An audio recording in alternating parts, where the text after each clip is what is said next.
Assalamualaikum warahmatullahi wabarakatuh. Selamat siang, salam sejahtera untuk semuanya. Yang saya hormati Pak Jose Rizal Damuri, Direktur Eksekutif CSIS, Pak Moderator, Mbak Endi, dan yang saya sangat-sangat hormati para senior-senior kita, Pak Harican Silalahi, Pak Yusuf Anandi, Pak Jisman, Bu Clara. Mau nyebut Rizal jangan setara secara usia Rizal, tapi lebih mudah sekali Rizal di situ, Pak Bang Rizal, dan semua para duta besar yang kami muliakan, dan juga teman-teman para hadirin sekalian.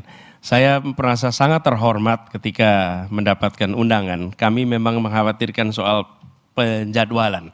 Kami bilang, tapi insya Allah kalau saya undang itu sebenarnya bukan undangan, itu kewajiban hadir. Kewajiban hadir, saya undang. Jadi kami bersyukur sekali dan alhamdulillah bisa datang sama-sama di sini dan berbagi tentang isu yang benar seperti Pak Endi bilang tadi.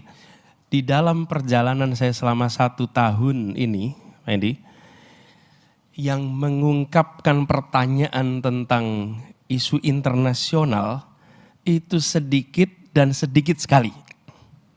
Sedikit sekali. Dan saya pernah mendapatkan pertanyaan isu internasional dari tempat yang tidak pernah diduga-duga.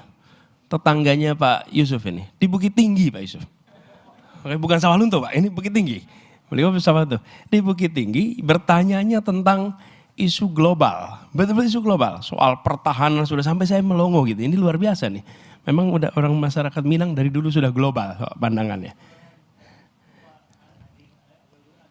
Barangkali itu dari keluarga Agus Salim mungkin ya.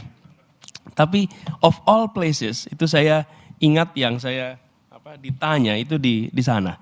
Dan hari ini berbicara di CSIS terkait ini yang memang relevansinya tinggi, very credible institution, dan terima kasih kami juga merasa terhormat ada begitu banyak yang mulia para duta besar yang menyempatkan hadir. It is indeed a privilege and honor.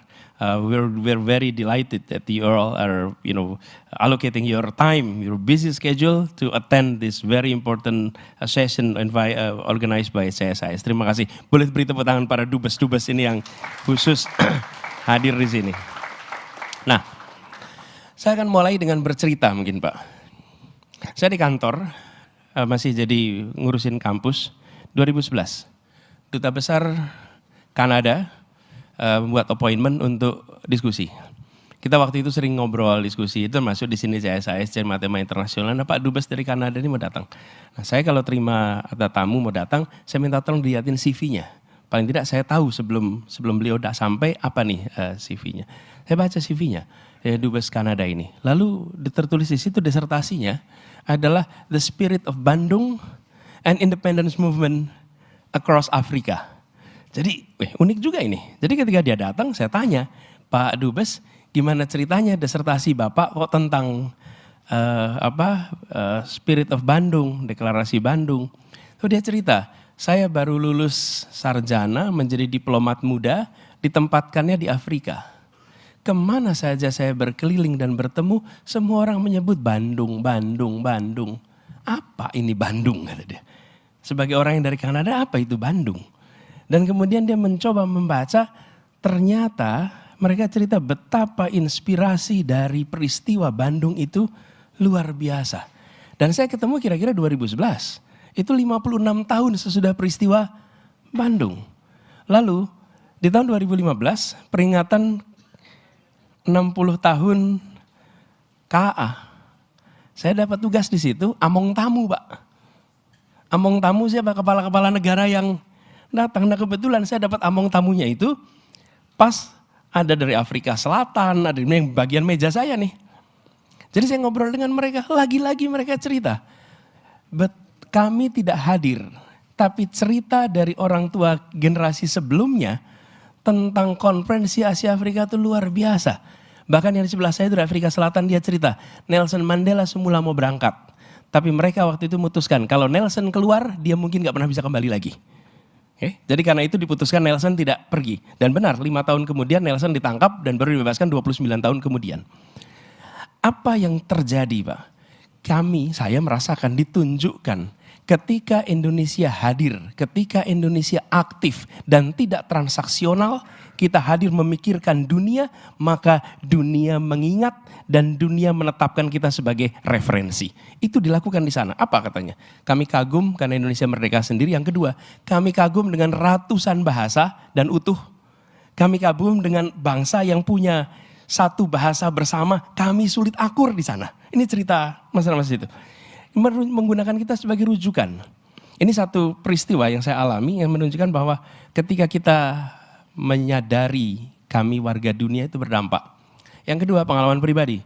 Saya sekolah di Jogja, seperti Pak Harican tumbuh di Jogja, kuliah di Jogja. SMA, saya dapat kesempatan mengikuti pertukaran pelajar. Tentu bahasa Inggrisnya masih abrakadabra, namanya juga anak SMA kelas 2. Berangkatlah saya pertukaran pelajar ke Amerika, dapat tempat di Milwaukee. Apa yang terjadi? Muncul kesadaran, saya warga Jogja, saya warga Indonesia, dan saya warga dunia. Oke.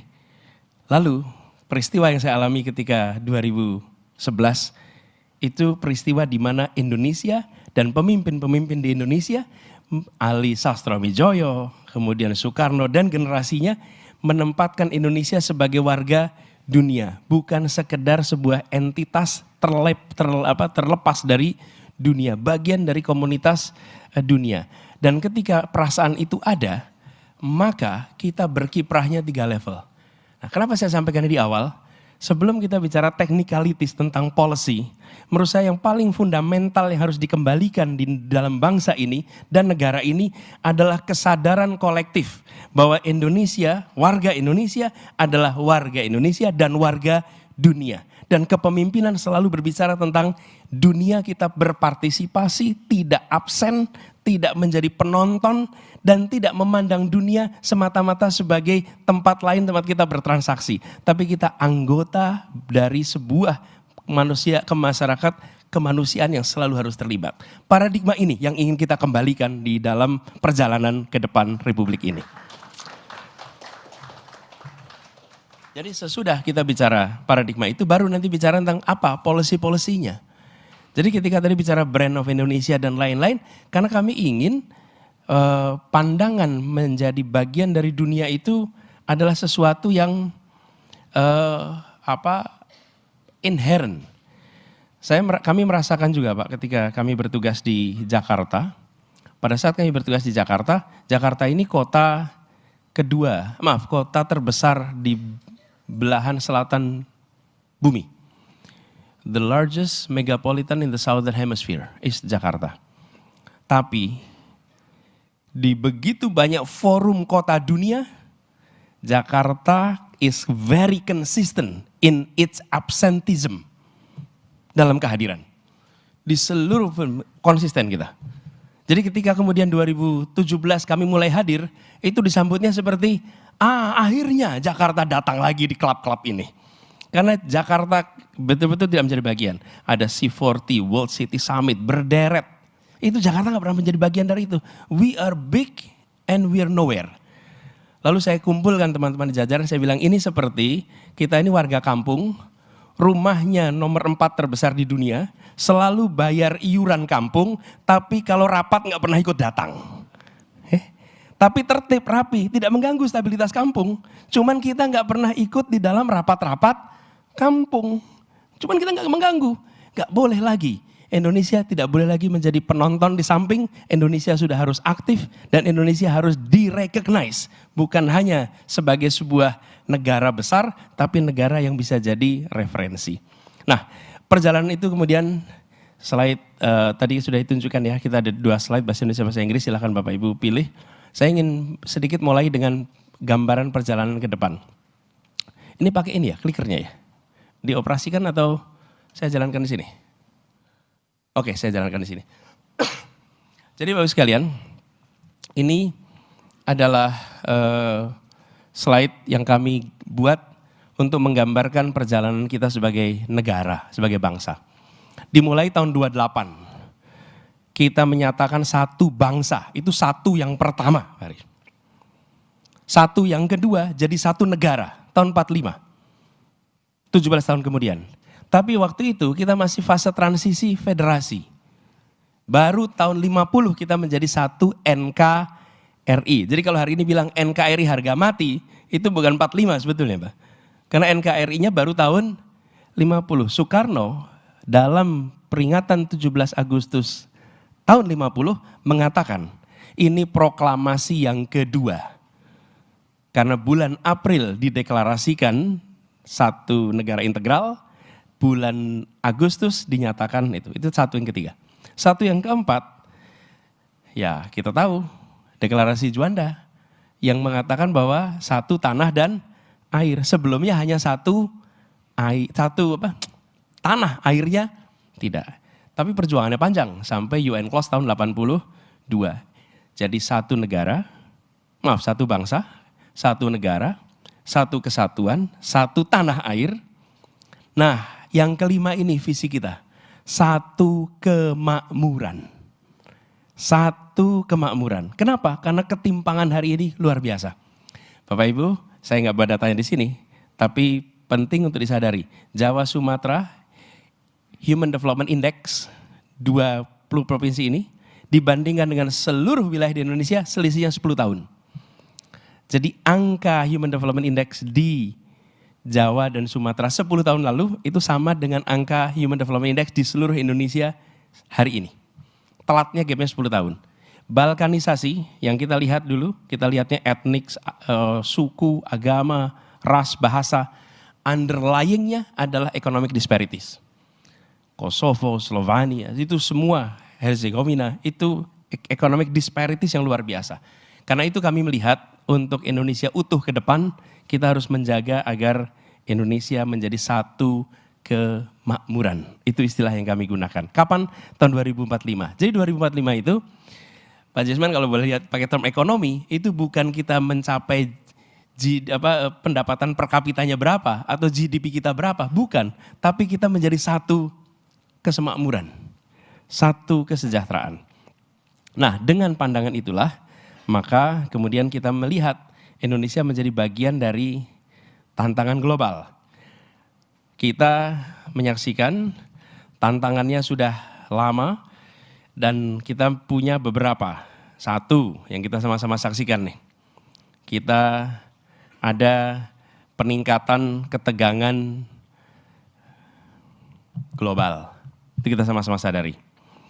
Bergerak dari uni polaritas menjadi multipolar. Kemudian kita sadar dinamikanya geopolitik beralih ke Asia, khususnya di kawasan Indo-Pasifik. Ini dinamika sekarang. Dan ancaman pun mengalami transisi. Jadi bukan lagi konvensional, tapi sudah multidimensi, ekonomi, politik, sosial, budaya, dan hibrida. Artinya ada cyber, online propaganda, economic coercion. Jadi tantangan yang kita hadapi itu jauh lebih luas daripada yang dulu kita lihat. Yang kedua, tantangan kedua. Jadi satu adalah bergeraknya ketegangan global, yang kedua ekonomi yang melambat. Kita menyaksikan bahwa perlambatan ini mungkin akan berjalan terus di waktu-waktu ke depan. Dan ada potensi arus modal ini berbalik, terutama karena melonjaknya suku bunga yang ada di Amerika. Dan kemudian kita menyaksikan juga potensi disrupsi global teknologi, di mana rantai produksi atau global supply chain dan teknologi mengalami disrupsi yang cukup serius. Dan kita menyaksikan juga ada perubahan demografi ke arah aging society. Kemudian aspek ketiga yang juga bergeser. Kita menyaksikan tantangan global terkait dengan iklim. Kalau kita lihat di sini,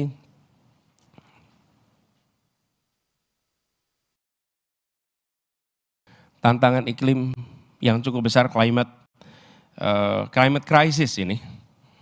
Kami mengistilahkannya bukan climate change lagi, tapi sudah menjadi climate crisis. Dan kita menyaksikan adanya potensi climate injustice, di mana banyak masyarakat industri yang sudah maju, yang memicu krisis, tapi dampak dari ini semua dirasakannya secara global yang belum tentu memicu krisis itu sendiri. Dan kita menyaksikan adanya komitmen-komitmen global terkait penanganan iklim krisis iklim ini, tapi target di tiap negara justru belum jelas eksekusinya seperti apa. Lalu yang berikutnya, tantangan berikutnya regresi demokrasi. Ini seluruh dunia kita mengalami, di mana demokrasi itu backsliding, ada penurunan kualitas demokrasi. Dan kalau kita lihat pilar demokrasi trust di banyak negara, trust itu mengalami penurunan. Padahal dalam assessment kami, non-demokrasi itu pilarnya fear. Tanpa fear, non-demokrasi tumbang. Kalau demokrasi pilarnya trust, tanpa trust demokrasi deteriorating. Dan hari ini kita menyaksikan adanya penurunan trust yang luar biasa pada institusi-institusi demokrasi di berbagai negara. Mudah-mudahan kita nggak mengalami itu. Mudah-mudahan ada restorasi trust yang segera bisa dilakukan. Kemudian ada kecenderungan masyarakat ini tidak juga terdidik sebagai warga dunia, tapi memandang dirinya sebagai warga setempat saja. Nah, bagaimana dengan potret politik Indonesia hari ini? Kami mencoba melihat salah satu tantangan yang menurut kami perlu dilihat adalah bagaimana Indonesia menghadapi itu semua. Nah, berbagai pihak menilai bahwa selama ini politik luar negeri kita masih bersifat transaksional.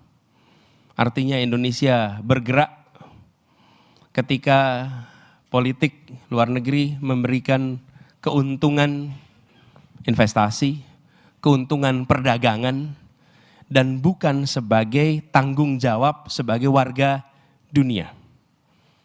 The Economist, ini saya kutip di sini, The Economist menggambarkan, Jakarta Post, mohon maaf Pak Yusuf, ini dari Jakarta Post Pak Yusuf.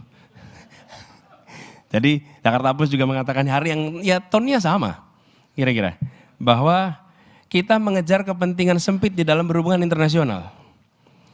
Bahkan ketika kita lihat peristiwa invasi ke Ukraina dan kita hadir ke sana, maka kita bicaranya pun mengamankan mata rantai suplai pangan kita. Gitu. Nah ini kan soal lebih besar daripada soal pasokan pangan. Gitu. Pertemuan pemimpin global tahunan. Global tahunan. Kita di mana? Di situ. Kita harus kembali hadir di sana dan harus membawa pesan kami warga dunia dan penduduk nomor 4 terbesar di dunia, demokrasi salah satu terbesar di dunia, punya agenda 1, 2, 3, 4 untuk dunia yang harus jadi perhatian. Jadi kami melihat ini sebagai masalah ini. Kalau kita transaksional seperti ini. Nah, dengan itu, apa yang terjadi kemudian sebagai konsekuensi? Kita menyaksikan konsekuensinya, indeks kekuatan di Asia kita mengalami stagnansi atau menurun. Asia Power Index Score Indonesia dari tahun 2018 ke 2023 itu 19,8 menjadi 19,4. Padahal untuk negeri sebesar ini, sumber daya sebesar ini, rasanya skor Indonesia harusnya lebih baik. Bahkan kita ini lebih rendah daripada Singapura, skor kita. Singapura itu 25, kita 19. Kemudian Global Soft Power Index, Indonesia duduk di posisi 41. Kemudian berubah menjadi 45 di tahun 2023. Padahal kita ini negara dengan ekonomi terbesar nomor 16 di dunia. Jadi kita ini harusnya sudah berada di klubnya yang besar-besar, tidak berada di klub yang kecil. Nah, itu potret globalnya. Tapi karena tidak ada partisipasi di global, maka tuntutan dalam negeri untuk deliver juga menjadi menurun. Kewibawaan kita di dunia internasional itu harus ditopang dengan credibility atas kebijakan domestik. Kan tidak bisa kebijakan internasional tanpa ditopang oleh kondisi domestik yang baik. Kita bicara tentang kemanusiaan, tapi di sini abuse of human right. Enggak bisa. Kita bicara tentang kesetaraan kesempatan, tapi di sini non-demokrasi. Enggak bisa.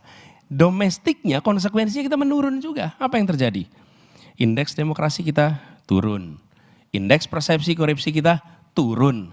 Indeks kebebasan kita turun. Jadi secara skala ekonomi kita besar, kita berada di klub negara-negara besar, bagian dari G20, tapi agenda-agenda dasar negara maju dan besar itu tidak menjadi bagian dari kita. Karena kita nggak ngobrol di situ, bukan bagian of the club. Gitu. Nah ini yang menurut kami harus dikoreksi ke depan. Nah, lalu bagaimana mengkoreksinya? Nah, kalau koreksinya nanti tanya pakar-pakarnya. Kami tidak ingin menganggap bahwa kalau pegang kewenangan berarti tahu semua urusan. Tapi kami gambarkan beberapa hal yang mungkin perlu jadi pikiran. Nanti ketika menyusun, we will be very kolaboratif. Kami tidak ingin pendekatan formulasi kebijakan menjauhi proses teknokrasi. Teknokratik proses harus lead sequence dari pengambilan kebijakan. Nah, jadi kami membayangkan ke depan ada pergeseran paradigma dari yang lebih transaksional, lebih melihat ini sebagai hubungan yang bisa serba dihitung.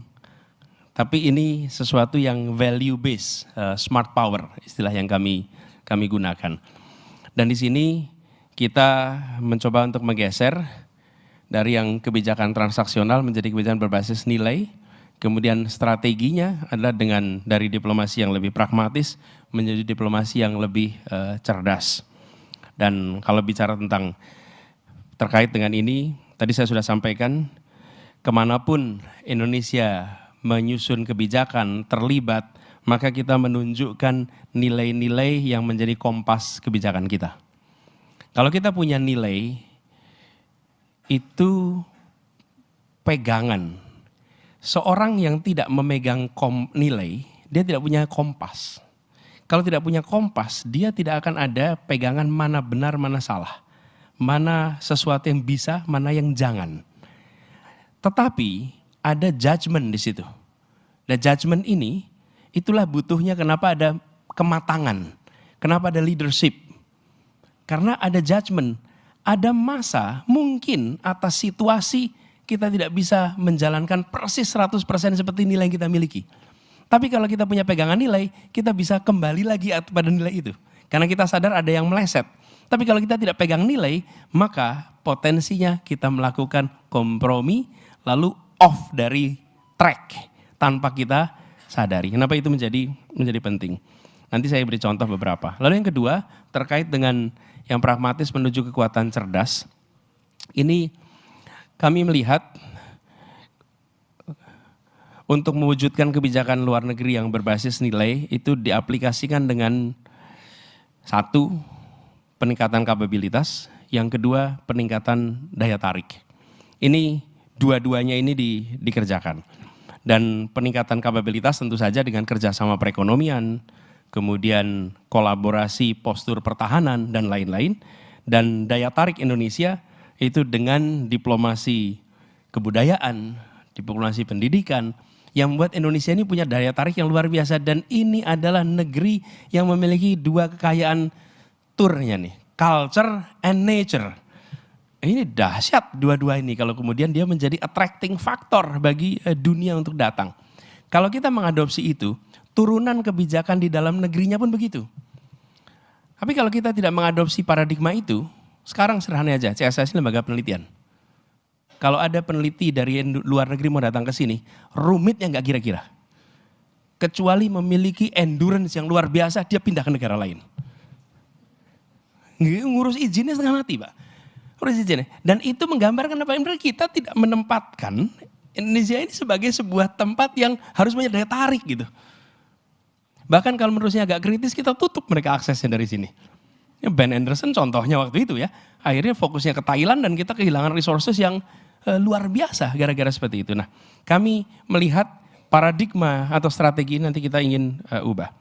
Nah, lalu berikutnya sekalian, terkait dengan menjadikan nilai sebagai pedoman, mendorong peningkatan reputasi global. Di sini ada rumusnya kira-kira, kalau bukan rumus ya, nilai-nilai yang jadi pedoman. Ini kami ambil ilustrasi 4 tapi tidak terbatas pada. Ini 4 yang kami akan jadi perhatian, tapi not only this 4. Tapi ini contoh ilustrasinya. Prinsip bahwa primacy of human life, itu nilai yang kita pegang sama-sama. Dan ketika kita bicara tentang kepentingan-kepentingan yang berbentrokan antara kepentingan melindungi industri dan melindungi human life, ini kita harus ambil nih pilihannya nih. Tapi kalau kita nggak punya pegangan nilai, Nah, nanti kita bicara untung rugi aja, karena nggak pakai nilai. Lalu kita bicara tentang territorial integrity, kesakralan teritorial misalnya. Jadi bagaimana kita itu kredibel ketika bicara tentang territorial integrity. Dan Indonesia termasuk yang punya posisi dihormati ketika bicara territorial integrity. Thailand saja ketika berhadapan dengan urusan Patani, menengok ke Indonesia, mau Indonesia menjadi pihak, kenapa? Karena dua-duanya berpandangan Indonesia tidak mungkin kompromi terhadap soal national integrity. Dia dipercaya, tidak mungkin Indonesia itu kolaboratif terhadap rebel. Karena begitu kita kolaboratif rebel, nanti bisa yang lain memberikan ruang yang sama. Lalu prinsip fairness justice, ini keadilan, kemakmuran. Kemudian prinsip stewardship toward nature atau melestarikan alam. Jadi nilai-nilai ini yang kemudian diwujudkan dalam bentuk kebijakan, sikap, komitmen, proaktif. Kita proaktif, kita teguh, kokoh, dan bisa diandalkan. Proaktif ini apa? Bapak Ibu sekalian, di dunia ini banyak sekali humanitarian krisis. Where is Indonesia in that equation? Kami jangan saja datang karena dipanggil UN dimintai tolong kirim pasukan. Ketika ada krisis humanitarian kita datang dengan mengirimkan support. Buka sekolah kita, ajak mereka datang ke sini. Orphans yang punya masalah undang datang ke sini. Kita ini menjadi seperti sanctuary, seperti tempat yang menyapa pada semua. Ketika ada peristiwa bencana alam di Nusantara, warga Jakarta responsif. Kenapa? Karena kami merasa warga Indonesia. Tapi ketika ada peristiwa dunia, kami gak responsif. Karena kami tidak merasa warga dunia. Nah, negara harus mengembalikan itu. Jadi kami melihat bukan saja aspek policy tapi juga aspek masyarakatnya. Dan harapannya dengan begitu nanti akan ada kepercayaan global. Nah, yang saya sampaikan ini Bapak sekalian, itu sudah kita coba kerjakan di Jakarta. Jadi I'm here to share with you what we want to do, tapi juga what we have done. Ketika di Jakarta kami aktif di forum internasional, sampai akhirnya C40, Association of Top 40 in the 40 kota terbesar di dunia, menempatkan wali kota London sebagai chairman, Gubernur Tokyo sebagai wakil chairman, dan Gubernur DKI Jakarta sebagai wakil chairman of leadership in the C40. Dan itu tanpa disadari Pak, kejadian itu sebelum pandemi. Dan ketika pandemi, it's the city network yang berbagi pengalaman pengendalian menghadapi pandemi. Dan itu pengalaman kami Pak, dengan ada jejaring yang luar biasa. Wali kota sedunia itu kumpul pada masa awal krisis seminggu sekali, sesudah mulai mundur 2 minggu sekali, Zoom, berbagi pengalaman. Mendengarkan wali kota Milan bercerita sambil menangis apa yang dihadapi. Tentang wali kota Teheran, wali kota Seoul. Lalu setelah itu Zoom selesai, saya kembali ke audiens Indonesia dan semuanya bilang, don't worry, everything will be okay. Ini kayak berhadapan dengan dua sfer yang berbeda. Tapi apa yang ingin saya sampaikan, begitu Jakarta ikut di dalam gelanggang dunia, jajaran DKI terlibat, warga DKI terlibat, ini ada ilustrasi kegiatannya, di mana yang disebut sebagai MOU antara Jakarta dengan banyak kota-kota lain is no longer sleeping MOU. Tapi menjadi active MOU. Bukan MOU yang ditandatangani diam, tapi menjadi engagement. Dan itu mengubah, di sini ada Singapura mungkin. Kami Bapak Ibu sekalian kalau lihat trotoar di sini, lihat pengolahan air di sini, dari mana belajarnya? Tim kita dikirim semuanya ke Singapura. Dan Singapura menyambut, Singapura ngajarin. Dari tim Singapura datang ke sini ngajarin, Hong Kong yang sama. Apa yang terjadi? Dari kerjasama seperti itu, mendadak mindset orang-orang yang berada dalam jalur birokrasi juga mengalami transformasi. Jadi kami melihat Pak, kalau mindset ini diubah, maka yang terjadi itu bukan hanya policy yang bergeser, tapi juga attitude dari yang berada di birokrasi itu mengalami transformasi. Nah ini dari situ semua, kemudian kami melihat ke depan, apa yang ingin kita kerjakan, kita ingin mendaya gunakan seluruh potensi dalam negeri, dan kita ingin meningkatkan daya tawar kita di dunia internasional. Itu arah yang kita ingin lakukan. Dan ada beberapa item, saya akan lewat saja mungkin ya Mas Endi karena constraint waktu. Jadi pertama tentang hard power yang sebelah kiri, yang sebelah kanan adalah soft power. Hard power kita bicara tentang pertahanan adaptif. Adaptif dalam artian pertahanan yang mengikuti postur tantangan, mengikuti kondisi-kondisi tantangan yang ada di depan kita. Kemudian kita juga berbicara tentang kemajuan ekonomi berkeadilan, lingkungan ini dua-duanya. Lalu kita ingin brand of Indonesia itu betul-betul muncul. Kenapa kami tonjolkan brand of Indonesia bukan made in Indonesia? Nike juga made in Indonesia, Pak. Banyak sekali produk-produk itu made in Indonesia, tapi they are not brand of Indonesia. Nah, kami ingin justru brand Indonesia muncul. Nah, apa pelajaran penting ketika bicara tentang Indonesia berada di luar? Kita belajar di Korea.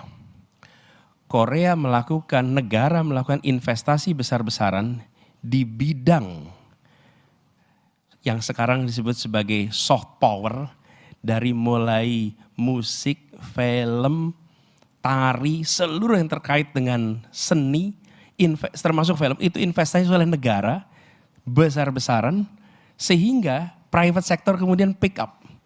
Baru 2 dekade kemudian dunia menyaksikan hasilnya. Kalau kita membiarkan itu hanya private sector saja yang mengerjakan, nggak bisa jalan. Karena membutuhkan investasi yang sangat besar sekali. Kami pernah mencoba, Pak, ketika bertugas di Kementerian Pendidikan Kebudayaan. Saya waktu itu cek kenapa film-film itu, film-film dunia, kalau syuting tropis pakainya Thailand. Kenapa tidak pakai Indonesia? 1, kita tidak punya studio alam yang besar.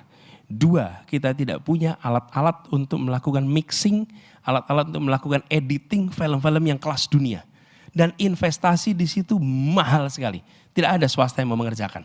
Itu harus dikerjakan oleh negara. Tapi begitu negara dikerjakan, apa yang terjadi? Pelaku-pelaku perfilman dunia berdatangan, muncul pelaku film lokal, terjadi transfer of experience, transfer of knowledge, dalam waktu beberapa tahun picking up. Dan begitu mulai picking up, mereka akan menghasilkan karya-karya yang tidak kalah dari dunia.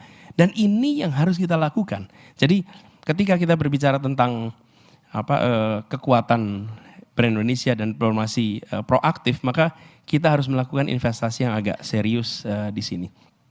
Bapak Ibu sekalian, kami juga memandang penting untuk secara serius menata hard power yang kita miliki. Jadi 1, pertahanan adaptif terhadap perubahan dan ancaman. Ini ASEAN sebagai garda terdepan di Indo-Pasifik, menjadikan ASEAN ini forum dialog utama antar kekuatan besar di Indo-Pasifik. Harapannya bisa menciptakan stabilitas, menciptakan perdamaian di kawasan, dan tentu didukung dengan mekanisme penyelesaian masalah yang lebih asertif, yang lebih tegas. Kemudian ketika kita bicara tentang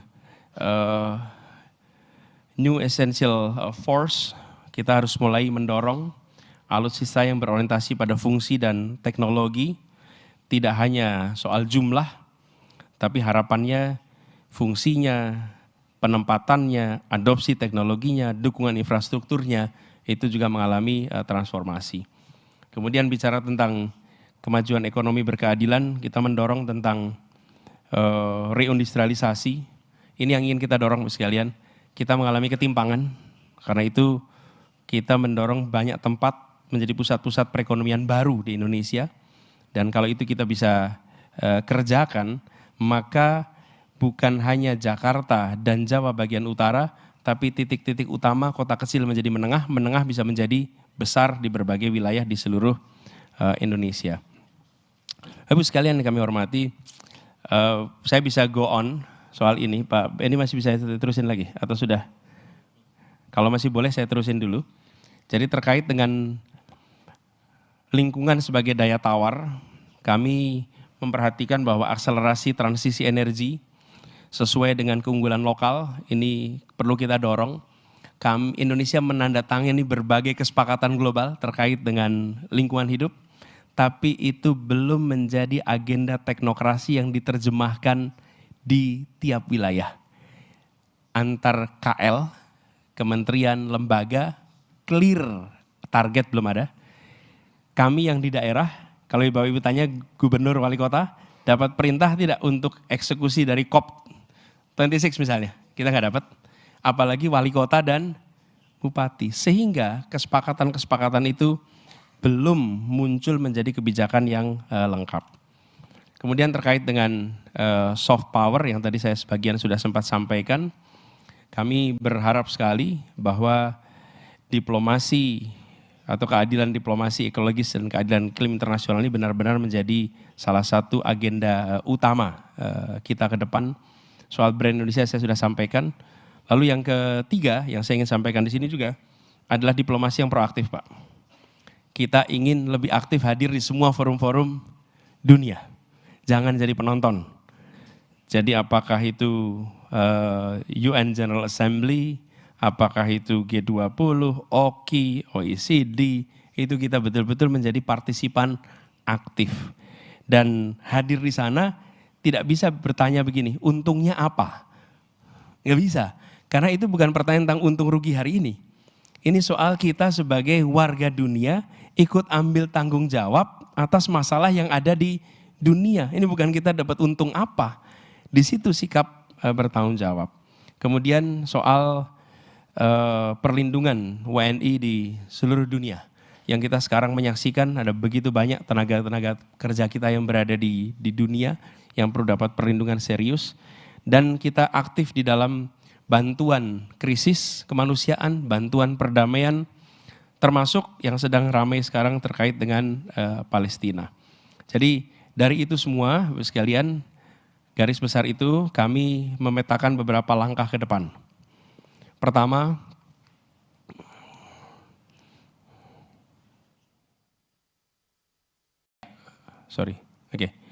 Pertama adalah terkait dengan memperjuangkan kepentingan nasional kita. Nah, di sini tentu kita bicara tentang pertahanan kita yang kuat, menjaga kedaulatan negara. Yang kedua, kita proaktif dalam susun agenda dunia. Ini we have to do it.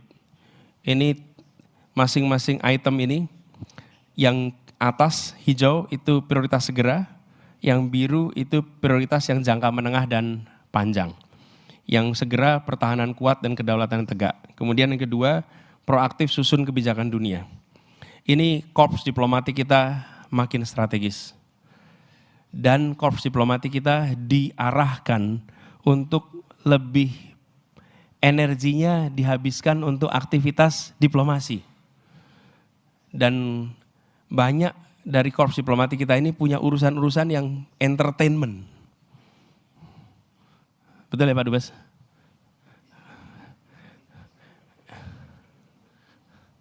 Kalau tamu datang dari Jakarta, itu Dubesnya bisa sibuknya luar biasa. Seluruh stafnya sibuknya luar biasa.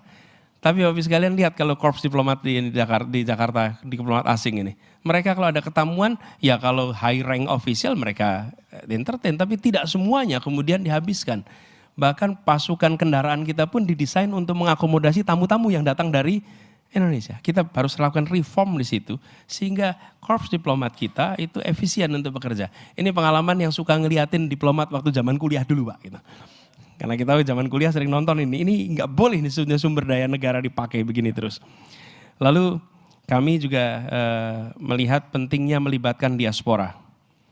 Diaspora ini harus bisa menjadi wakil kita.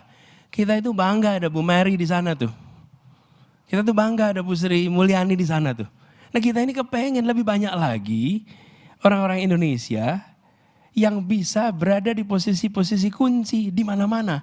Tidak boleh lagi negara mengatakan bila Anda selesai kuliah dan tidak pulang Anda nasionalis. Jangan. Anda biar di sana, Anda bekerja, bawa nama Indonesia, representasikan Indonesia, nanti kami bantu apa yang bisa kami kerjakan. Sehingga Anda menjadi wakil kita di sana. Dan jadilah orang-orang yang ketika di sana bilang, kami Indonesia dan kami skalanya dunia. Kami kompetensinya dunia berada di badan-badan profit, apakah itu private entity, apakah itu multinational, apakah itu negara, tapi dorong itu. Nah ini harus ada satu strategi khusus untuk melibatkan mereka. Lalu kita bicara tentang menduniakan Indonesia, Indonesia harus jadi referensi dunia. Seperti dulu saya cerita konferensi Asia Afrika, gimana dunia menengok kepada kita dan two thumbs up. Sampai 5-6 dekade kemudian, contohnya mana? Indonesia. Kita negeri demokrasi yang sekarang vibrant, ngalami naik turun.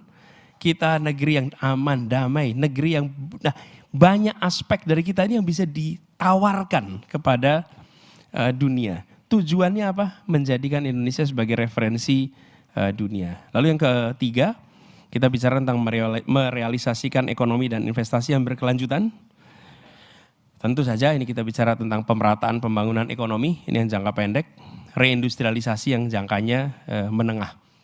Hilirisasi jalan, tapi nggak cukup hanya dengan hilirisasi, harus ada reindustrialisasi dan harus ada dorongan untuk mengembangkan sektor-sektor yang menyerap tenaga kerja lebih banyak. Bukan hanya capital intensive activity, tapi justru yang labor intensive investment activity di sektor-sektor pertanian, perkebunan yang menyerap tenaga kerja banyak, itu harus kita dorong bersama dan kaitannya dengan global ini bisa diwujudkan di situ. Yang terakhir adalah mewujudkan ekonomi hijau. Ini kita perlu lakukan mitigasi dan adaptasi atas pendekatan ekonomi hijau yang berkeadilan, dan yang berikutnya adalah menciptakan bagaimana pengelolaan energi kita, pemanfaatan energi kita itu berkeadilan. Dan Bapak Ibu sekalian, Jakarta merasakan beberapa bulan ini sebagaimana dunia merasakan heat waves yang luar biasa. Dan kalau itu terjadi, heat wave seperti itu, the most vulnerable of all adalah the poor and the poorest. Itu yang paling tidak, yang makmur bisa nambah AC, bisa nambah, tapi yang sudah di bawah itu kesulitan belajar. Begitu kena penyakit, yang paling bawah nih kena. Jadi ketika sampai kepada krisis ini memang perlu ada keseriusan. Jadi Bapak sekalian, kira-kira langkah ke depan kita ada 4 aspek itu. Memperjuangkan kepentingan nasional, menduniakan Indonesia, merealisasikan ekonomi dan investasi berkelanjutan, dan mewujudkan ekonomi hijau ke depan. 4 itu yang menjadi langkah kita ke depan. Terima kasih atas kesempatannya, kita bisa diskusikan lebih jauh. Assalamualaikum warahmatullahi wabarakatuh.